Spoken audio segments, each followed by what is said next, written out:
À mes côtés, j'ai Madame Carola, l'ambassadeur d'Allemagne, Hélène pour l'Espagne et Joël pour l'ambassadeur de France qui sont là, et moi-même donc le chef de la délégation de l'Union européenne, pour vous présenter un peu la conférence qui a eu lieu vendredi dernier à Bruxelles, la conférence de haut niveau sur le Sahel.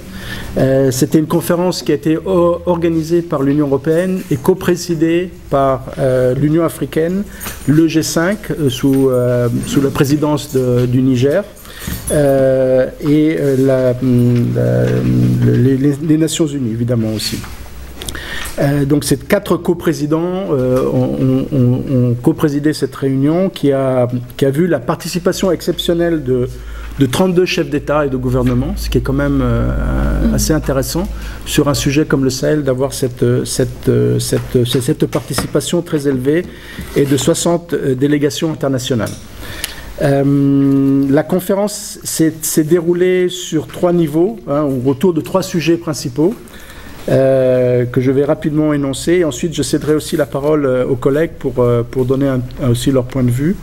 Au niveau donc politique et diplomatique, on a pu constater une grande convergence des analyses faites par les participants et par les chefs d'État, notamment sur la nécessité d'accentuer la lutte contre le terrorisme, les liens entre le terrorisme et les trafics, et notamment le trafic de drogue qui alimente le terrorisme, et aussi la nécessité d'accélérer les processus de paix, notamment le processus de paix au Mali, et donc notamment le volet de désarmement, de démobilisation et de réintégration qui demande donc vraiment d'être mis en œuvre.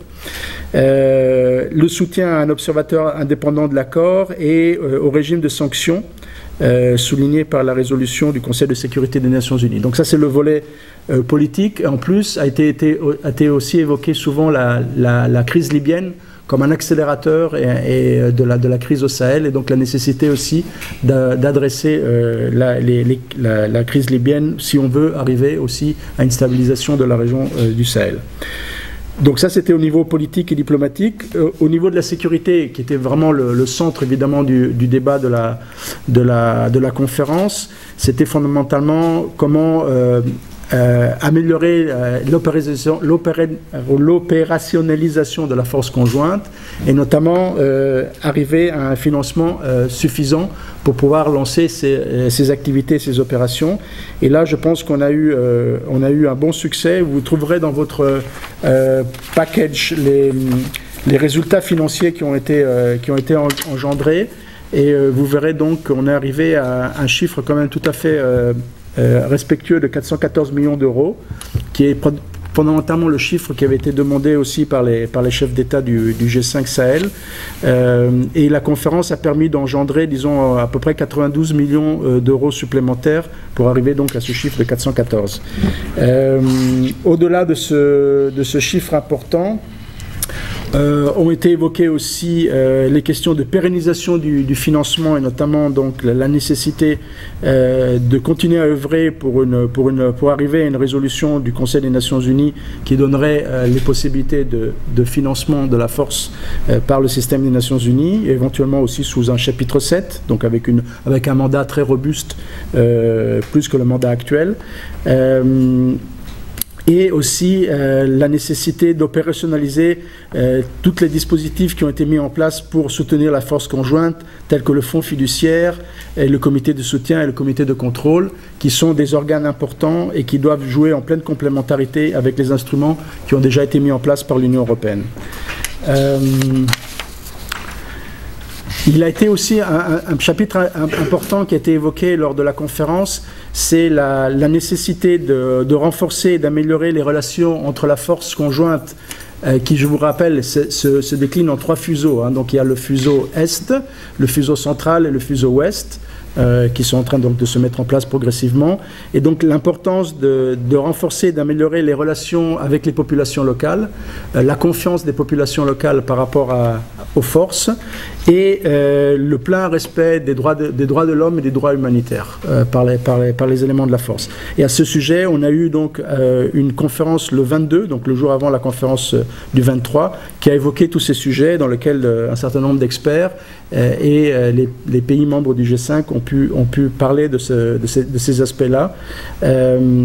Et ceci a permis aussi d'arriver à un arrangement technique entre la Commission européenne, les Nations Unies et le G5 Sahel, en vue de deux choses, en vue de pouvoir fournir par l'intermédiaire de la MINUSMA un appui opérationnel et logistique spécial à la force conjointe, donc ça c'est un aspect important, sur le territoire malien, parce que la MINUSMA évidemment se trouve seulement sur le territoire malien, donc comment mettre en œuvre cet appui opérationnel, mais aussi mettre en œuvre donc un nouveau dispositif qui assurera le respect des droits de l'homme et le droit international humanitaire de la force conjointe, qui sera donc mise en place dans le cadre de cette convention. Donc ça c'est le deuxième volet qui a été discuté.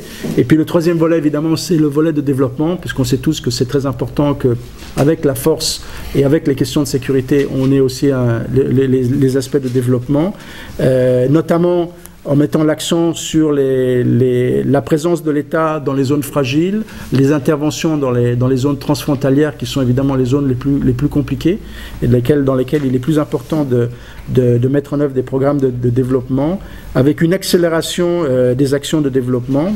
Et là, nous avons eu des présentations concernant le programme prioritaire du G5 Sahel, le PIP, donc un engagement à tenir une table ronde du financement du PIP qui aura lieu au mois de juin. Et enfin, toujours sur le volet développement, la présentation de l'Alliance Sahel, qui est évidemment très complémentaire par rapport à celle du PIP, dans lequel on met donc un fort accent sur des nouvelles modalités d'intervention, sur une approche plus flexible, qui se concentre justement sur ces zones fragiles et instables des zones transfrontalières. Dès le début, nous avons salué l'initiative des 5 chefs d'État de créer les G5.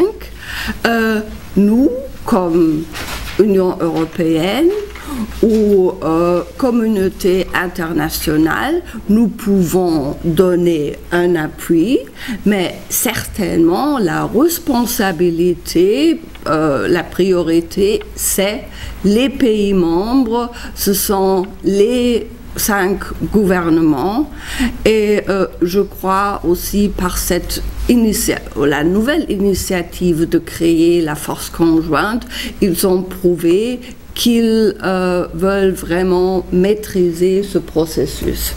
La deuxième chose qui était aussi déjà mentionnée, mais qui est peut-être pour beaucoup pas tellement évidente, c'est la composante droits de l'homme.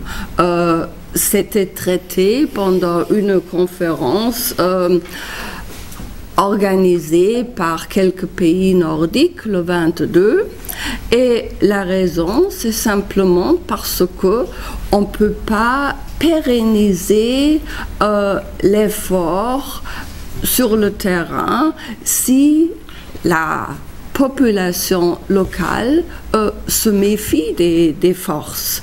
Et pour cela, il faut un entraînement des forces de sécurité pour bien gérer leur intervention dans un cadre qui respecte les droits de l'homme.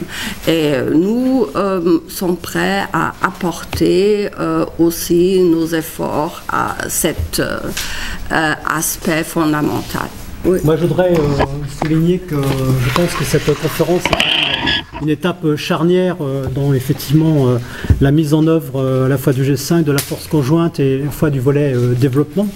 Je crois que dans l'histoire des relations internationales, c'est la première fois qu'une organisation régionale se met aussi rapidement en place, puisqu'on a fêté il y a 2 mois les 3 années depuis l'initiative prise par les autorités mauritaniennes de créer le G5 avec donc le soutien des autres partenaires, des 4 autres partenaires du Sahel.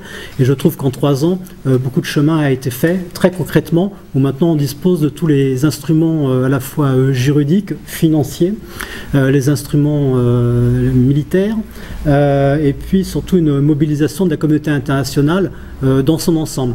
Je crois qu'il faut être honnête, l'Union européenne a joué un rôle moteur, mais au-delà de l'Union européenne et des États membres, je crois que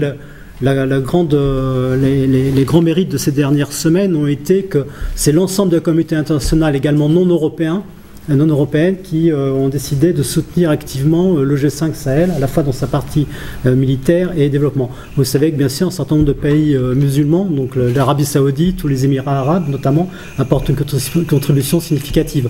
On parle maintenant aussi de pays asiatiques, sans compter bien sûr les États-Unis. Je crois que on est à une période maintenant où on a le dispositif est complet pour enfin effectivement avancer sur le plan militaire, répondre aux urgences sur le plan militaire et aussi engager effectivement avec ce plan Sahel qui concerne l'Union européenne et un certain nombre d'États membres, engager aussi des projets de développement qui sont aussi la réponse au terrorisme. Comme c'est justement souligné, il n'y a pas de développement sans sécurité et vice-versa. Ça paraît une évidence, mais il faut le répéter et tout faire pour que les populations civiles aient de l'emploi, aient les moyens de subvenir leurs besoins et qu'elles ne soient pas tentées de céder aux sirènes justement de criminels de tout genre. Voilà. Je dois dire aussi que je me permettrai d'ajouter que parallèlement effectivement aux engagements qui ont été pris collectivement lors de la conférence de Bruxelles, cela ne vient pas en déduction de l'aide bilatérale que tous nos pays peuvent apporter. Je pense, puisque le Nouakchott abrite le G5 Sahel, les appuis que chacun de nos pays apporte au fonctionnement du G5 Sahel. Je pense aussi au Collège de défense qui a son siège donc en Mauritanie, où plusieurs. Et donc et puis bien sûr la partie appui à la formation militaire des forces de sécurité intérieure, appui aussi aux équipements de ces forces. Tout ceci vient s'ajouter aux engagements qui sont pris dans le cadre de la conférence internationale donc du 23 février. Voilà. Bon, le Sahel, je pense que c'est une région prioritaire pour nous tous, dû la proximité et même le voisinage dans le cas de mon pays. Donc je pense que pour tous les Européens, on est vraiment, on est tous convaincus que vraiment faire face aux défis et aux menaces du Sahel est quelque chose dans lequel nous devons travailler ensemble avec les pays de la région du Sahel et tout particulièrement avec les pays du G5 Sahel. Donc je pense que c'est vraiment une responsabilité pour tous, aussi un intérêt stratégique de travailler pour offrir aux jeunes de cette région un avenir prometteur. Donc je pense que dans ce contexte, il est spécialement important d'appuyer des initiatives comme la force conjointe qui ont créé les 5 pays du G5 Sahel et donc qui est dotée d'une capacité d'action transfrontalière et qui représente surtout un grand effort d'appropriation locale de la part des 5 pays du G5 Sahel. Donc comme le disait l'ambassadeur de France, c'est vrai que c'est un grand effort collectif et cette conférence de haut niveau a été une bonne représentation d'efforts collectifs internationaux.